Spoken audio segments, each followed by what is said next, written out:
Britisher या मुगल आक्रांताओं के हमलों को और बाद में लगभग 200 वर्षों तक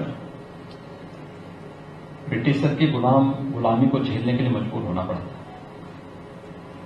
यहां की जनता तब तक सहती रही जब तक कि उसकी संस्कृति पर सीधे हमला नहीं हो रहा था। याद करिए, अंग्रेजों के खिलाफ पहला हमला और पहला स्वातंत्र समर, जिसे हम प्रथम स्वातंत्र समर कहते हैं, कब हुआ? 1857 में। और वह क्यों हुआ?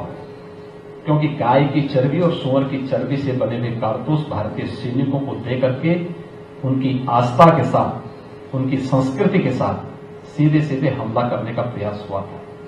और तब वे सभी सैनिक भड़क उठे थे और फिर एकजुट होकर के पूरे देश के अंदर एक नया आंदोलन खड़ा हुआ था, जो भारत का प्रथम स्वातंत्र समर के रूप में, जिसे वीर सावरकर ने मान्यता दी थी, जो आज भी उस रूप में जाना जाता है। यानी भारत अपनी आस्था के साथ, अपनी संस्कृति के साथ खिलवाड़ स्वीकार नहीं करता। और इसलिए कहा गया है, भारत से प्रतिष्ठित द्वे संस्कृति संस्कृति तथा, यानी संस्कृत और संस्कृति, ये दो भारत की पहचान है। संस्कृति यानी बीज का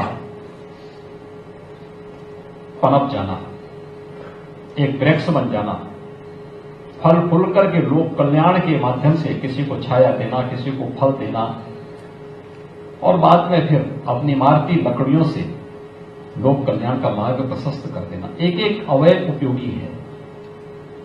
पेड़ है तो छाया दे रहा है, फूल आए तो सर्वत्र खुशबू फैला रहे हैं, फल आए तो सबको फल की मिठास दे रहा है, और अगर सूख है तो इमारती लकड़ियों से लोक कल्याण का मार्ग प्रशस्त करना, ये संस्कृति है। लेकिन बीज का सड़ जाना, गल जाना, ये उसकी विकृति है। संस्कृति पर हमला उस विकृति को बढ़ाने जैसा है, जो बीज की नियति को फलने फूलने के लिए नहीं, बल्कि बीज की नियति को सड़ने के लिए, गलने के लिए छोड़ देना चाहता है, उसको नष्ट कर देना चाहता है। और ये सांस्कृतिक हमला सबसे खतरनाक हमला होता है। याद करिए, मुगल इस देश में तब तक आराम से शासन करते रहे जब तक उन्होंने मंदिरों पर हमले नहीं किए थे। जब मंदिरों पर हमले हुए तो उनके पतन भी आते हुए दिखाई दिए। मैंने सुना है कि औरंगजेब के वर्तमान पूर्वज कोलकाता में रिक्शा चलाने का काम कर रहे हैं। यानी यह भी एक स्थिति उनके सामने आई। उन्होंने किसी समय दिल्ली के अंदर शासन किया था, देश को अपनी क्रूरता से एक भय के माहौल में बदलने का कार्य किया। लेकिन एक समय ऐसा भी आया जब उन्होंने भारत की संस्कृति पर हमला किया।